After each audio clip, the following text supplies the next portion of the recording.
So hey everyone, in this video we are going to convert the backend project that we have into TypeScript. Okay, so currently this startup files has all the code written in JavaScript. Okay, plain JavaScript. So the reason why we want to convert to TypeScript is that we can write a lot of type safe code, and when we scale this to a large scale project, and we will be protected from any kind of bugs that we have within the application, and also it will give us some amount of suggestions. So whatever the variables that have been declared in the node package that we are using. Okay, so for example, we are using Express. We don't know what exactly is the variable names, constants and all defined inside that. So we just import Express, and we are just using the app, right? So this itself will have some amount of types. So if it doesn't match the type, it will just give us a red underline saying that this property doesn't exist in Express package. Okay, just for example. So that is why this helps us protect from all such kind of bugs, and also it helps us use auto completion, intelligent suggestions and code navigation to improve developer productivity. Okay,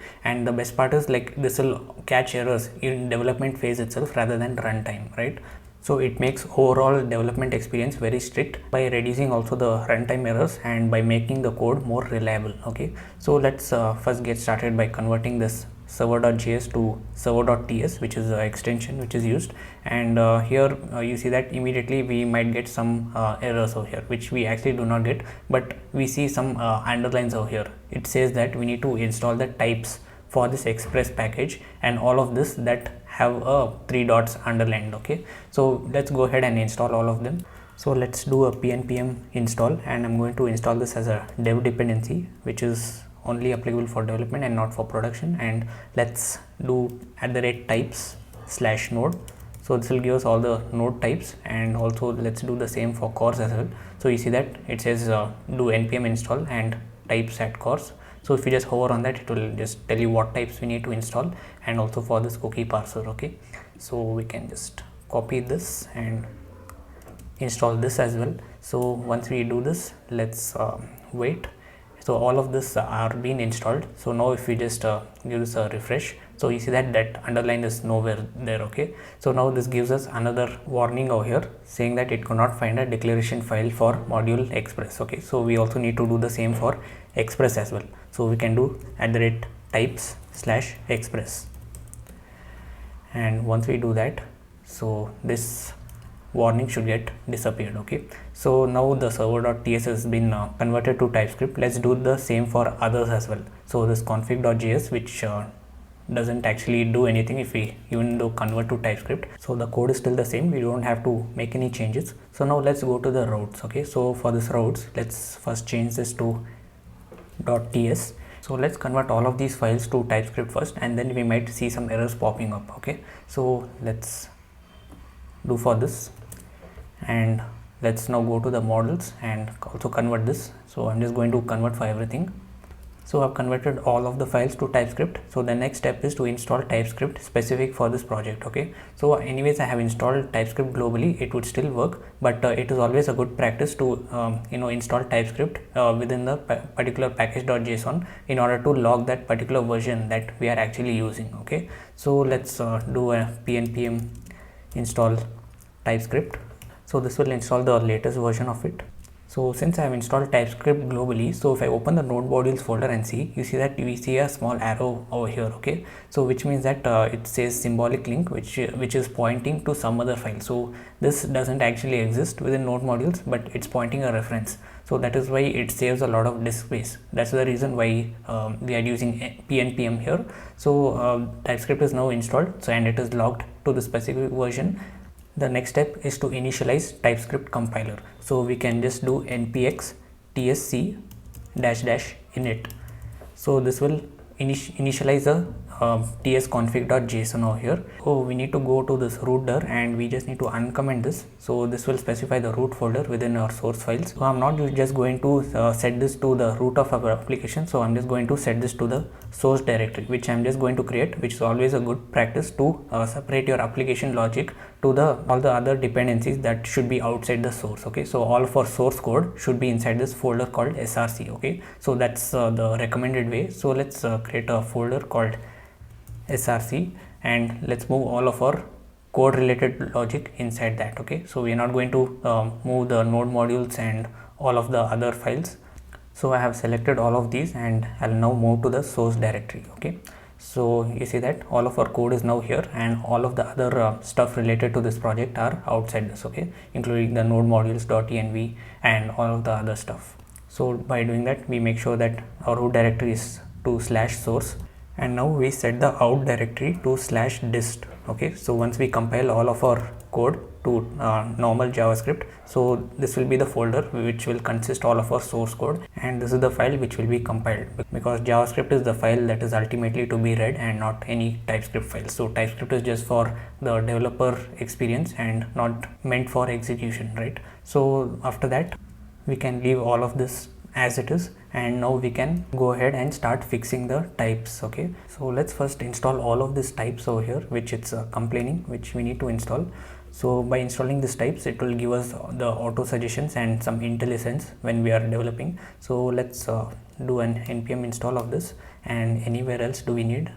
So these are all coming from the node module itself. So, and we need for the JSON web token. So let's copy this up, and wherever you find it, you can just go ahead and install this. So I'm just not gonna waste much of my time here. Let's assign the type for the request, so that is coming from the Express package, and the same for the response as well.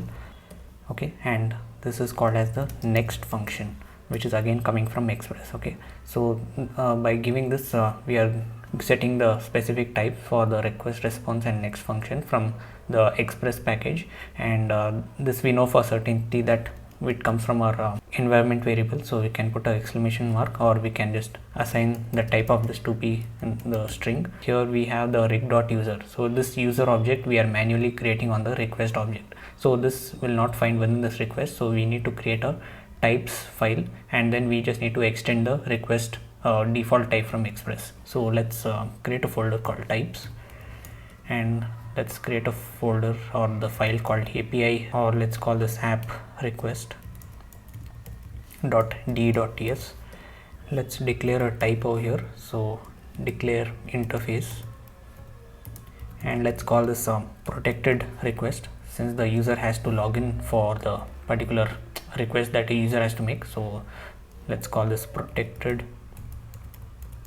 request, and this is going to extend the request itself. So which, let's import that, and here we need the user object, right? So which we do not have it yet, so we'll be getting it from the models file. So let's hold that for a minute, and here we can just use a request, the protected request.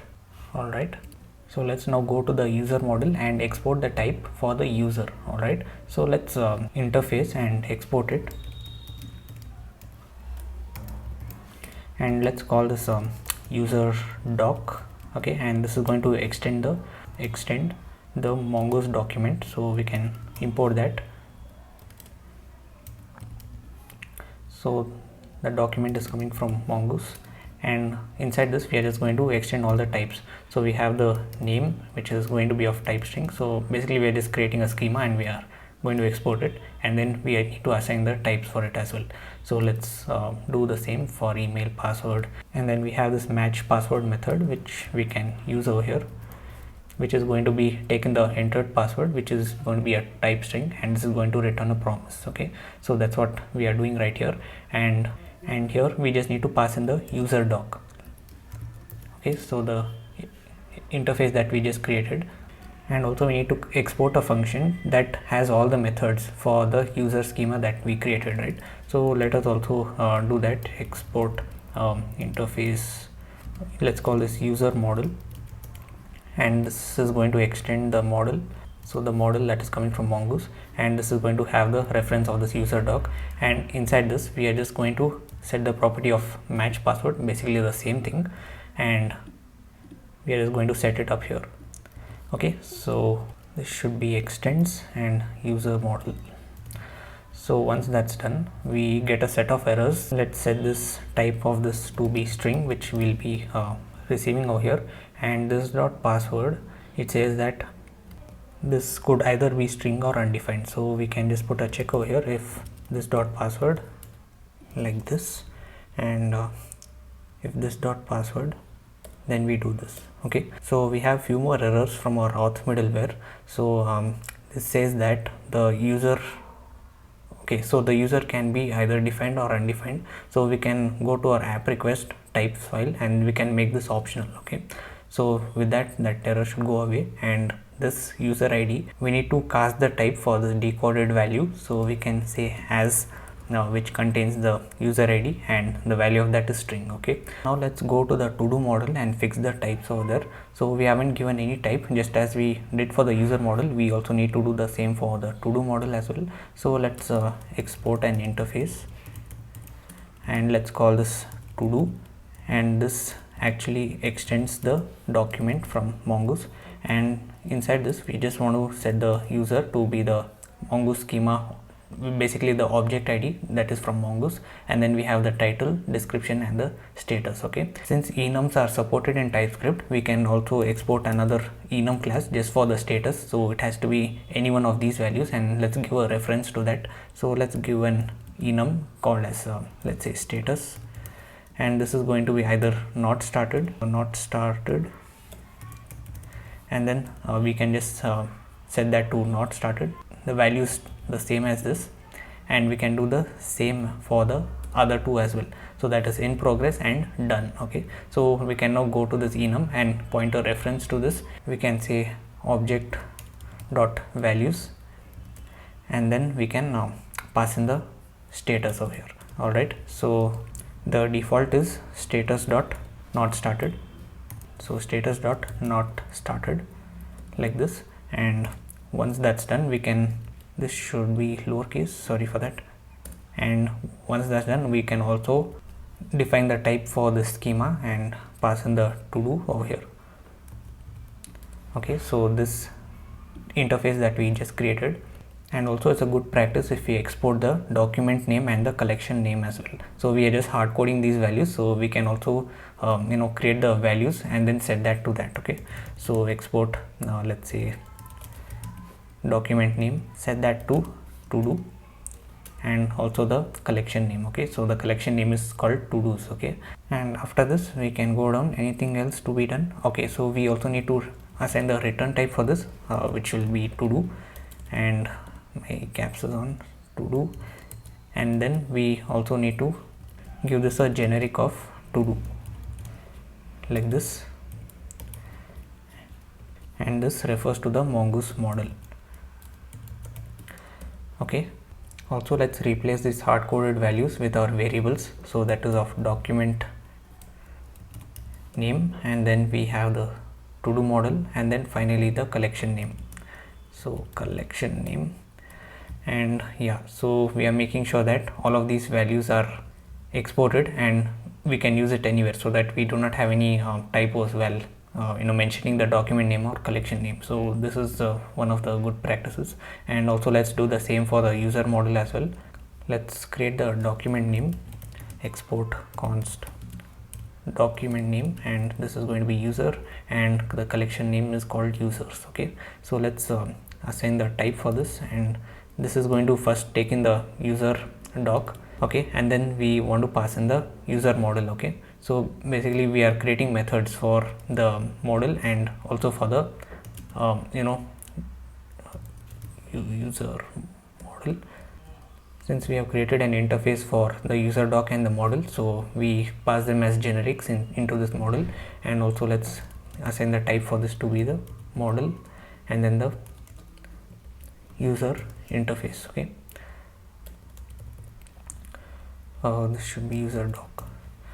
Alright, so that's done. So this is how you create types in basically while creating any model from Mongoose for MongoDB. So so far we have only been doing in JavaScript, so this will give us some additional type safety and also some suggestions while playing around with the user doc, okay, or this user schema when we want to do some operations on the user database, or even to do model for the matter. So now we can go to the error middleware and also give it types for this. So this is going to be of type error, and then the request. So this error type is the built-in type which we can use it in TypeScript. So this is the request that is coming from Express, and this is the response, so that's coming from Express as well.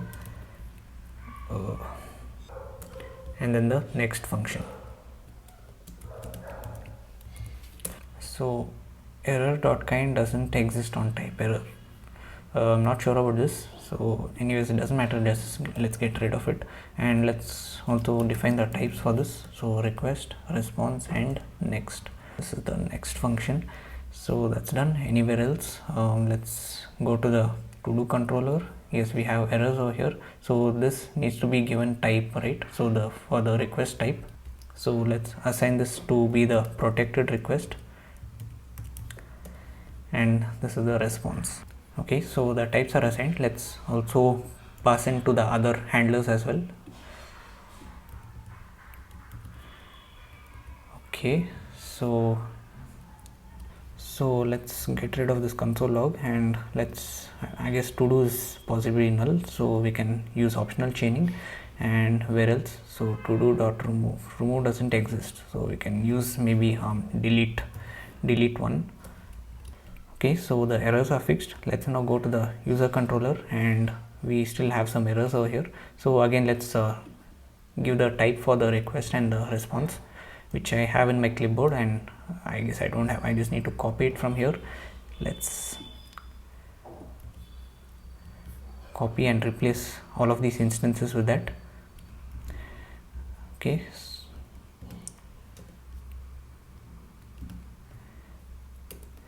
so cannot invoke an object which is possibly undefined, so user can also be undefined, so we are also checking that over here. So let's use optional chaining and check if it works. Yeah, that works. It doesn't know whether this particular method actually exists within the user object or no, so we just put it an optional chaining. And isAdmin, I don't think we need this property. I guess it was just in my boilerplate code, so we can just get rid of that. And we have a lot many errors. So we have all of these methods which we haven't created yet, so that is why it's giving me these errors. So for now, just for the implementation of the forgot password and reset password, we can just comment this out, and then later we are going to come back to it. Okay, so just to suppress these errors from TypeScript, since we are not handling this anymore now. And also let's get rid of this isAdmin property, and yeah, so we are good to go. Let's see if we have errors anywhere else. So I hope that's it. Let's now run the development server of this TypeScript, and then this will compile all of our TypeScript files into one single file that will be in the dist folder, as I told within this tsconfig.json. So we can also create a script to run the tsc compiler, so the TypeScript compiler, and then we set that to development mode. Okay, let us create a command to build our files using the TypeScript compiler. So we have build, and we just need to execute the command called tsc like this. And also once our files are compiled, we just need to run them, right? So we can put a, or we can update the start script itself, and instead of running the server file, which is a TypeScript file which will actually not execute, if you want you can just try it. So we just need to go to the dist folder which we haven't created yet. So once we build this, so first of all let us build that. So let's do npm run build, and okay, so we have an error here. So by the way, if you have any errors within your TypeScript, this will yell at you and it will not compile them. Okay, so we just need to go to the which file is that, generate token. I guess we missed this out, so we have it within our utils right here, and this we can just give this a type of string, and the user ID is going to be mongoose.types object ID like this, and object ID, and this is going to be of type response, so that is coming from Express. So user controller, let's also give the same type of that as this.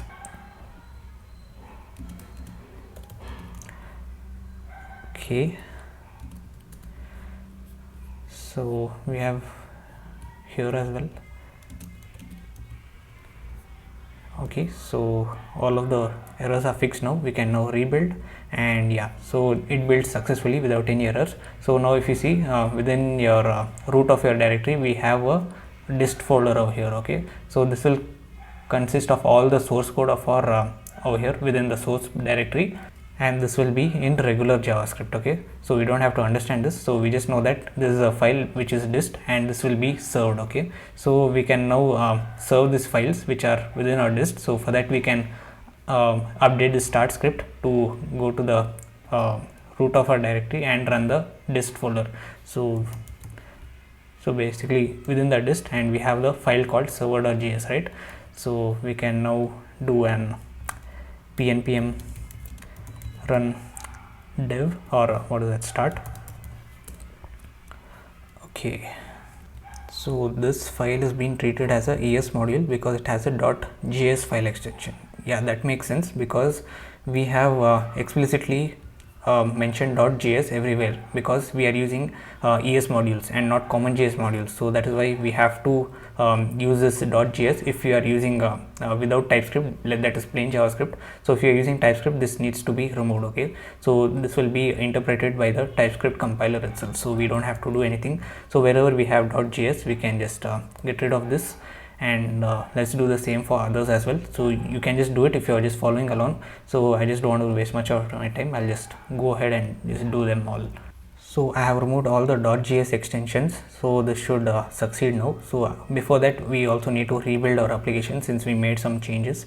So once we do build here, and then we can do npm run start. Again, maybe I missed somewhere, so I just did a check. We just need to remove this type of module because it is no more module, but once we compile this, it will be given back to common JS module, right? So that's why let's build again and start. This time it should succeed. Okay, so we see that server is running on port 8080. So if we just test this out once again, so now if I just give it a test inside my Postman, so that APIs are all should be working. Okay, so don't worry if you get some errors over here, just to test that your APIs are working and give some particular response. So as long as it's at that level, then it's fine, just to make sure that your APIs are all working. So we have a problem here. Anytime I make a change within my files, I just need to rebuild again and then run the development server. I can also set the TypeScript compiler to watch mode. Okay, so basically we have a package for that which we need to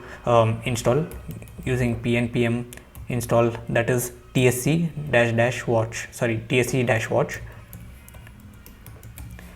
and here we just need to we can just create another script over here. Instead of using the nodemon, we can use the tsc-watch,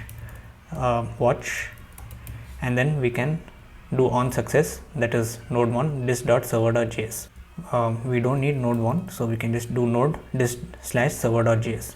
so we can now run the dev server this time, dev script this time. So let's do npm run dev. Okay, so now if I just make any change within my, let's say, server.js, just by putting console log by anything, now you see that the server restarted and we get the console log of hey. Okay, the tsc watch mode is actually working. So yeah, I guess that's it for this video, guys. So I hope you were able to successfully set up a Node.js backend project using TypeScript, and how to, if you're having an existing JavaScript file which was already created, and if you are being given a task to convert this to TypeScript. So that's it for this video. If you have any questions or get stuck in between anywhere, you can just let me know in the comments. I'll just try to help you out. Thank you so much for watching. Make sure you subscribe, and I'll see you in the next video.